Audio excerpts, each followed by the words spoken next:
Mexanik Cobaltlarımızdan görsüfədəmiz dostlar. Kəmirgəndən sonra amoraslarımız suyuna 2019-cu yıl hələ benzində maşin 66.000 kilometr yürüyən, özünü halal yürüyən probeyga dostlar. Motor tərəfləri, motorlarına hələ külüş deməyən, həm yerəli zavod tutdu maşinini.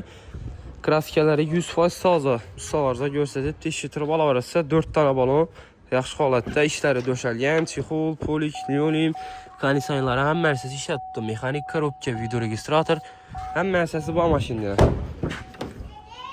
Salon qısımları taza tutdu. Gəlibək də kör bala var sana.